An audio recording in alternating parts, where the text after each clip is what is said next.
오빠 한번 믿어봐. 이민옥. 오빠 한번 믿어봐. 너만 바라보리라. 오랜만에 남편의 휴대전화가 박현빈의 노래를 흥겹게 쏟아내고 있다. 연희가 처음 남편 휴대전화를 관리할 때에는 시도 때도 없이 휴대폰이 울려댔다.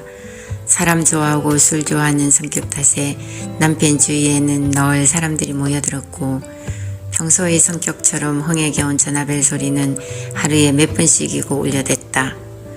그러더니 시간이 지날수록 그 횟수가 점점 줄어들었고 요즘에는 잊을만 하면 나 아직 여기 있어 하면서 한 번씩 울려댈 뿐이었다.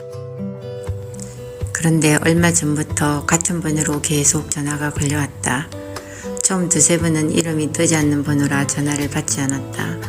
그런데 계속해서 전화가 오자 받아야 하나 말아야 하나 갈등이 생기기 시작했다. 혹시 여자일지 몰라. 나 모르게 알고 지내던 여자가 있었을까? 그 여자가 아이라도 데리고 나타나서 당신 남편 아이니까 당신이 책임지라고 하면 어떡하지? 남편이 그런 사람이라고 상상조차 해본 적이 없었지만 의문의 전화가 주기적으로 오자 연희는 별스런 상상을 다 해본다. 한번 상상하기 시작하자 막장 드라마 작가처럼 온갖 사건들이 머리에서 만들어졌다 사라지기를 반복했다. 드라마를 너무 많이 봐서 그런 거야. 연희는 애써 자신을 다 잃으며 전화를 받지 않았었다. 당신 바람 피웠어 안 피웠어? 얼른 실토해. 사실대로 말하면 한 번은 용서해 줄게. 작정하고 남편 등을 두드리며 다그치듯 물어본다. 말이 없다. 하기야 바람 피웠다고 본인이 실토하겠어? 연희는 괜히 혼자 서늘숨만 짓는다. 혹시 바람 피웠으면 나한테 어찌 되는지 알지? 그렇게 말하며 주먹으로 남편을 때리는 신용을 하고 나니 또르르 눈물방울이 남편의 너른 동판 위로 떨어진다. 1년 가까운 시간을 움직이지도 못하고 요양원 침대에 누워만 있는 남편을 두고 쓸데없는 말이나 하는 한심함이라니. 여보세요? 자꾸 전화가 와서 그러는데 죄송하지만 어디신가요? 연희는 며칠을 고민하다가 전화를 걸었다. 아, 여기요. 굵직한 남자의 목소리가 들려왔다. 일단 안심이다. 여자가 아니니 최소한 남편이 바람을 피우지는 않았겠구나. 그럼 어릴 때 친구인가? 그런 생각이 스치고 있는데 여기는 해살론 대부 관련해서 추심하는 곳인데요. 성함을 말씀해 주시면 전화드린 이유를 알 수 있는데 성함이 어떻게 되시죠? 순간 진정되어 가던 심장이 다시 내려앉았다. 몰래 대출을 받았다던 건가? 남편 이름을 불러주니 자기가 지금 외근 중인데 사무실에 가서 알아보고 다시 전화를 준다고 했다. 대출이 있으면 큰일이었다.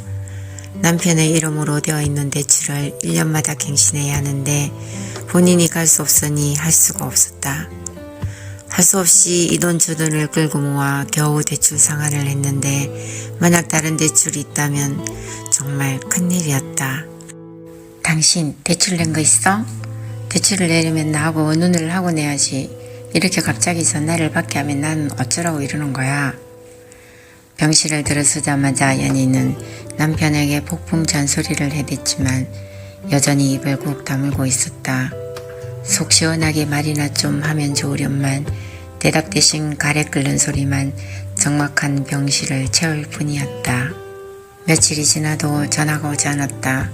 거금을 대출냈다고 할까봐 먼저 전화를 할 수가 없었다. 며칠 동안 전화기만 만지작거렸다. 속만 바짝바짝 타들어갔다.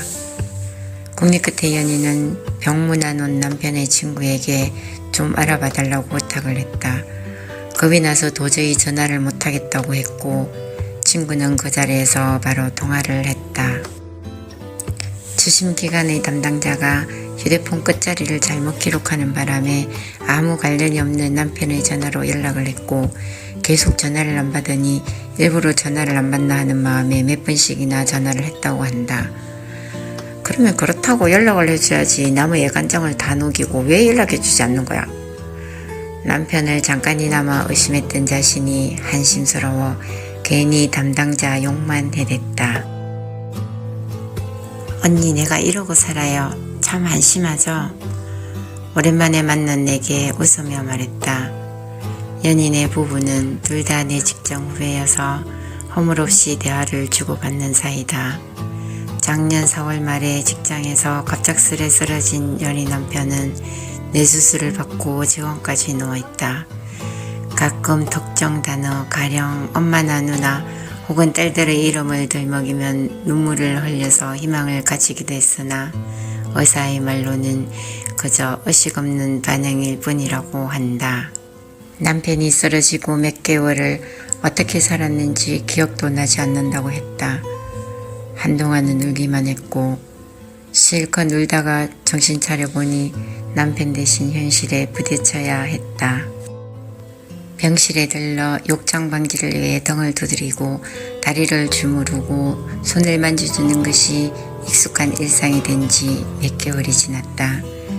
갑작스레 아빠가 쓰러지자 충격으로 아무것도 할 수 없다던 딸들도 이제는 친구들을 만나기도 하고 아빠한테 다녀오기도 하면서 평범한 일상을 이어가고 있단다. 연희의 얼굴이 어느 정도 평온해 보인다.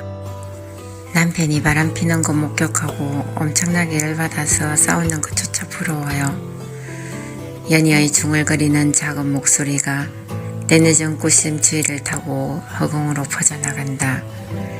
괜찮은 듯 전혀 괜찮지 않은 그녀의 일상에 봄이 오기는 하는 걸까.